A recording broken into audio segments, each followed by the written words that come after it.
우리 말씀 한 절 같이 봉독하시고 제가 간증을 하도록 하겠습니다. 이사야 43장 2절 말씀입니다. 이사야 43장 2절입니다. 우리 다 같이 한 목소리로 봉독하십니다. 내가 물 가운데로 지날 때에 내가 너와 함께 할 것이라. 강을 건널 때에 물이 너를 침몰하지 못할 것이며 내가 불 가운데로 지날 때에 타지도 아니할 것이요 불꽃이 너를 사지 못하리니. 아멘.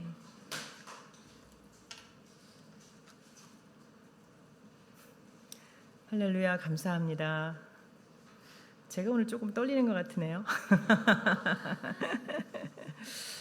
제가 지난 시간에 간증을 해드렸는데 제가 병에서 고침을 받았다고 이렇게 간증을 했잖아요. 그랬더니 어느 한 분께서 그러시더라고요. 그 병을 고쳐지는 과정이 좀 궁금하셨던 것 같아요. 그래서 제가 기도하는 가운데 제 질병을 하나님께서 이렇게 고치시는 과정을 제가 간증으로 준비를 했습니다. 내가 너를 구속하였고 내가 너를 지명하여 불렀노니 너는 내 것이라. 무당에게 가서 구술을 하고 나서 그리고 제가 이제 비몽사몽간에 잠을 이제 청하고 있는데 하나님께서 그 방 아파트 5층의 한 구석에서 정말 우레와 같은 음성을 들려주셨다고 말씀드렸습니다. 한 달에 3번씩만 내려오너라. 불교와 유교, 무당 그리고 온갖 우상 가운데 살았던 저는 주님의 그 우레와 같은 음성을 듣고 그 다음 주일에 교회를 나가기 시작했지만 하나님께서는 곧바로 그 자리에서 병을 고쳐주지는 않으셨습니다.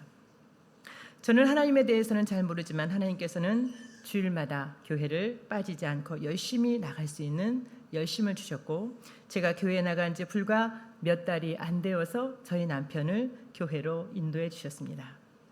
아이들을 친정엄마한테 맡기고 그리고 주일 예배와 수요 예배 그리고 금요 차례 예배 그리고 구역 예배를 열심히 다녔습니다. 또한 금요 차례를 나가서 통성기도 시간에 제 앞에 앞줄에 서 계신 어느 여자분께서 이상한 말로 막 기도를 오래 하시더라고요. 근데 저는 이제 교회를 처음 나갔기 때문에 사실 통성기도라는 것이 무엇인지도 몰랐고 또 이상한 말을 막 하셔서 근데 또 기도를 하려고 하니까 뭐 기도할 게 별로 없더라고요. 그냥 제 병을 낫게 해주세요. 그 이외에는 별로 이렇게 할 게 없어서 그냥 눈 뜨고 이렇게 있으려니까 좀 멋쩍기도 하고 그래서 저도 모르게 하나님 저도 뭐 무슨 말인지 모르지만 저도 좀 기도 좀 오래 하게 해주세요 라고 제가 기도를 입에서 그 기도가 떨어지기가 무섭게 하나님께서 제 혀가 돌아가게 하셨어요. 그래서 제가 그 자리에서 방언이라는 이상한 말을 하시는 그 여자분의 방언을 제가 받게 되었습니다. 그러나 방언을 받은 것과 저의 질병 치료는 또 다른 것이었습니다. 25살에 산후갑상선 항진이라는 병으로 발병을 해서 28살에 산부에 혹이 생겨서 한쪽 난소를 떼어내는 개복 수술을 하고 30세도 채 되지 않은 새파란 새댁입니다. 161cm의 키에 몸무게가 약 40여 킬로.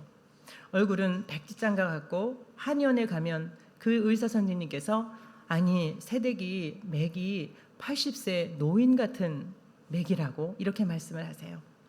저는 주님의 음성을 듣고 그 부르심에 즉각 순종을 하고 그리고 낯선 신앙생활이라는 것을 시작을 하고 일찍이 방언의 은사도 받았지만 어려서부터 지독한 우상 가운데 잔뼈가 굵어진 저는 교회 생활이 너무나도 어색했고 교회에 발걸음은 들여놓았지만 집안 여기저기에 또한 제가 배우고자 하는 그 베개 속에 부적이 넣어져 있었고 교회를 다닌다는 것은 제 몸에 안 맞는 옷과도 같았습니다. 교회를 처음 나가고 약 3년여 동안 교회를 갈 때는 가방 속에 성경책은 넣어서 갔지만 절대로 그 성경책을 손에 들고 다니지는 않았습니다. 다른 사람들 앞에서 성경책을 감추고만 싶었고 신앙생활이 제게는 익숙하지 않았습니다. 교회에 가면 하나님을 믿는 자의 모습이었지만 교회 문을 나서면 교회를 다닌다는 것은 제가 아닌 또 다른 저와 같았습니다. 밤에 꿈을 꾸면 제가 어디를 가야 하는데 개들이 달려들어서 가지를 못하고 무서워서 떨다가 어쩔 수 없는 상황에서 저는 하늘로 비상을 하고 하는 꿈이 자꾸 꾸어지고, 또 결혼을 해서 한 번도 뵙지 못한 시할머니께서 하얀 소복을 입고 제 꿈에 나타나는 꿈을 꾸기도 했습니다. 마귀의 계계를 능히 대적하기 위하여 하나님의 전신갑주를 입으라. 이는 악한 날에 너희가 능히 대적하고 모든 일을 한 후에 서기 위함이라. 그 당시에는 알지 못했지만 나중에 제가 영의 세계를 조금 알고 나니까 깨닫게 된 것은, 저는 육신의 모든 질병과 함께 전혀 믿지 않았던 시댁에서 그 집안의 맏며느리였던 저를 넘어뜨리려는 영적인 싸움으로 사단들에게 짓눌렸던 어둠의 시간들이었습니다. 내가 살았다 하는 이름은 있으나 실상은 죽은 자로다. 주님의 음성을 듣고 교회는 열심히 다닌다고 했지만 구원의 확신이나 말씀의 능력에 대한 확신이 없는 무늬만 있는 신자, 곧 속이 텅텅 비어있는 수수깡과 같은 신자였습니다. 육신의 생명은 있으나 영혼은 여전히 죽어진 채로 마냥 교회 마당만 밟고 다니며 공기만 진동시키는 실상은 죽은 자였던 것입니다.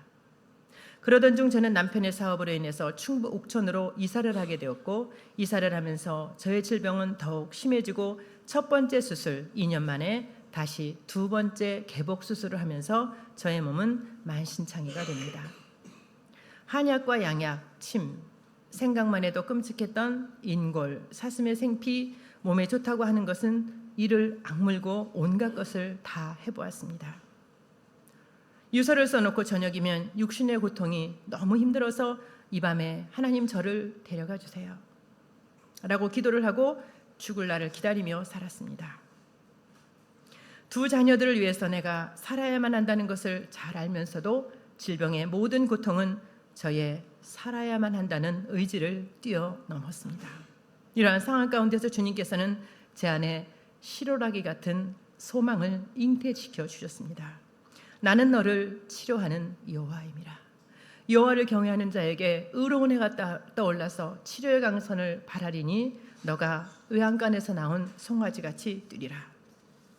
그 당시 옥천으로 이사를 하면서 그곳에는 제가 다니던 순복음교회가 없어서 대전에 있는 순복음교회로 일주일에 한 번 정도 주일 예배를 참석을 하고 있었는데, 제 마음 가운데 대전으로 가서 신앙생활을 열심히 하면 제 병이 나을 것 같다는 마음의 소망을 잉태해 주셨던 것입니다.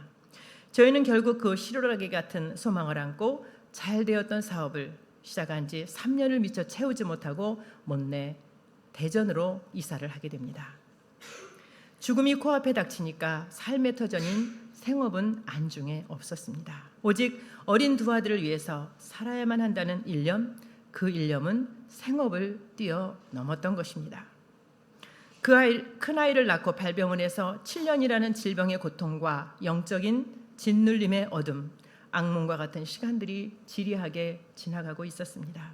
그러나 마음의 실오라기 같은 희망이 헛되지 않게 하신 주님, 그 마음의 소원을 주신 이가 하나님이셨고, 저희가 결혼을 하고 30대 초반에 젊은 날에 맨바닥에서 어렵사리 시작한 첫 사업, 남편으로 하여금 잘 되는 사업을 아내의 질병 치료를 위해서 과감히 접게 하셨던 이가 하나님이셨고, 성경의 말씀처럼 마음의 소원을 따라 우리의 청춘을 독수리같이 하신 분도 하나님이셨습니다.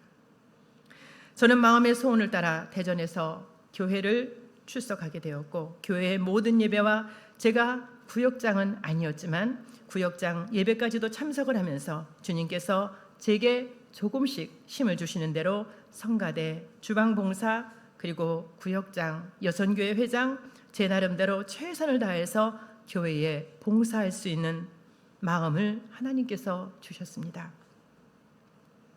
성령의 검, 곧 하나님의 말씀을 가지라. 그러면서 저는 차츰 말씀의 은혜, 말씀이 꿀송이보다 달다는 의미를 깨닫게 되고, 보혜사 곧 아버지께서 내 이름으로 보내실 성령, 그가 너희에게 모든 것을 가르치고, 기도하는 중에 하나님께서는 성령의 역사하심, 성령의 도우심이 무엇인지를 체험하게 하셨습니다.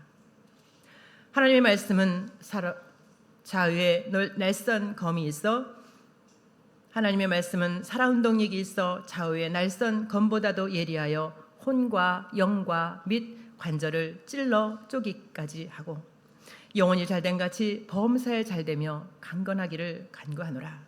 말씀의 은혜를 받고 저의 영혼이 회복되면서 저의 질병은 서서히 나음을 입었습니다. 하나님께서는 가장 먼저 하나님의 일, 곧 하나님을 열심히 믿는 일을 저로 하여금 하게 하셨고 말씀으로 저희 영혼에 은혜를 주셨고 은혜가 되는 대로 교회에 봉사하게 하셨고 그 은혜의 약, 곧 구약과 신약의 말씀의 빛으로 저의 영혼이 살아나면서 육신의 모진 질병들을 서서히 낫게 해 주셨던 것입니다. 또한 그러던 어느 날 주님께서는 저를 선지동산으로 부르셨습니다. 그러나 저는 단숨에 반문을 했습니다. 아이들이 7살, 5살인데 아이들은 어떻게 해요? 이미 그때는 친정집은 부천, 저희 집은 대전이었습니다. 아이들을 맡길 수가 없는 상황이었습니다. 그 아이들을 내게 맡겨 내가 책임져 줄게. 저는 눈물로 감사의 눈물인지 그동안 그렇게 열심히 하셨던 순복음교회의 여전도사님들을 바라보면서 제 눈에 고생이라 보여졌던 눈물인지는 모르지만 제 앞에 펴놓았던 찬송가가 얼룩지도록 눈물로 사명을 받았습니다.